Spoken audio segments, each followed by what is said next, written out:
What's up, my beloved in the Lord? How y'all doing? So here we are in our first week of Holy Lent. I'm not ready for it. You ready for it? I'm not ready for it. Anyway, so I want to holler at y'all today about just kind of my thoughts on fasting. Because why not? I remember, and I think I told y'all this in an earlier video, a couple weeks back when me and one of my boys went up to church in Fukushima. We had dinner with the priest and we was drinking. It was amazing. Oh my gosh. And he said the thing about, because we were talking about, kind of weaknesses with fasting. Sorry if my camera shakes. And I mentioned how I'm really bad at the fasting from food. And I'm trying to focus on porn and all that other stuff. And he's like, well, if you can't really, well, first he said, well, of course, the deeper part of fasting is in the spiritual nature and the praying and all that. But if you can't control yourself with food, you know what I'm saying? If you can't control yourself with something as, simple, let's say, as food, how you gonna control yourself with something more complicated when it comes to thoughts? Yeah, I mean, and I've been thinking about that on and off, you know what I'm saying? Especially now because Lent has started and, there's the fasting, which I'm not good at, but I'm trying. You know what I mean? And I was sitting there thinking about it. It's like, I dig what he's saying, man, because, I'm really bad at resisting food. I focus so much on trying not to, I don't know, what goes into my head, you know what I'm saying, on what I think, what I watch on the internet, what I think about, going to work and, lustful thoughts or thoughts of, overthinking the news and world affairs and getting too scared or getting really angry or, jealous or, selfish, all this stuff. I think about that a lot, but I don't really think about what I eat.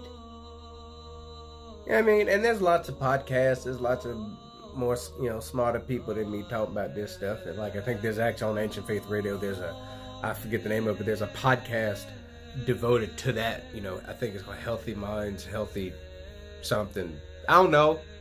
I'll try to find it. Where the person on that podcast, she thinks she's a licensed nutritionist,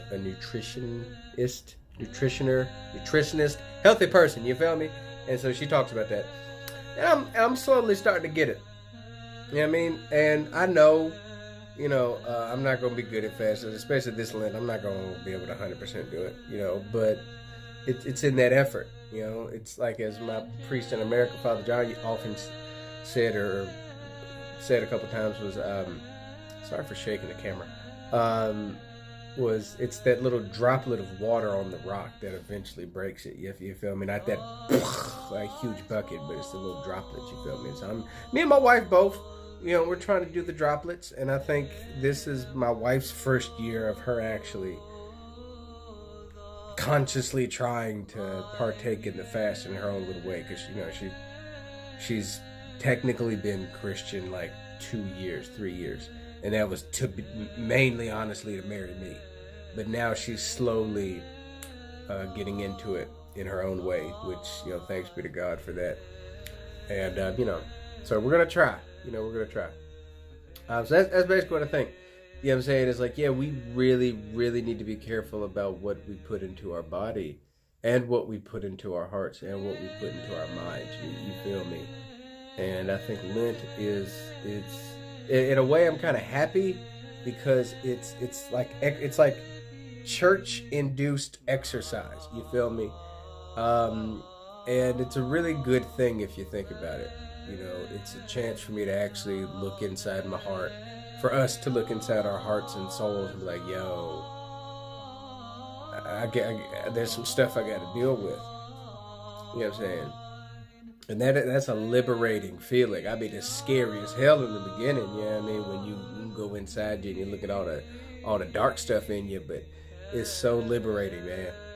Glory to God for it, man. That we get a chance to just say, you know what? I got a lot of dumb stuff in me. I got a lot of dark, evil stuff in me. I got a lot of stupid shit in me, pardon my language.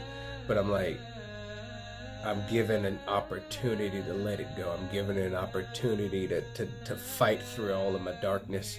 And I'm not alone. That's the big part. And I'm not alone. There's a group of people doing it with me. I'm doing it with people all over the world at the exact same time, man. I got Russian friends that I'm fasting with right now. I got Greek friends I'm fasting with right now. I got Arab friends, Syrian friends I'm fasting with right now. African friends I'm fasting with right now. You know what I'm saying? Americans, everybody. We all going through this struggle together, you feel me? And that's a beautiful thing. That's a beautiful thing. So this Lent, you know, like it is every year, it's gonna be tough. It's gonna be a struggle, but thank God for the struggle. You feel me? And you know, we going through this together. So, you know, to wrap up, my thoughts on Lent is I'm glad. Thank God for it. I get a chance to struggle. I get a chance to look into myself and be like, yo, I got some cleaning to do. May not get it all done this year. You know, may not even get 1% of it done this year, but the big thing is I'm gonna get something done, and I'm gonna try. You know, so y'all pray for me. I pray for y'all. Blessed Lent, my beloveds, and I'll holler at y'all later.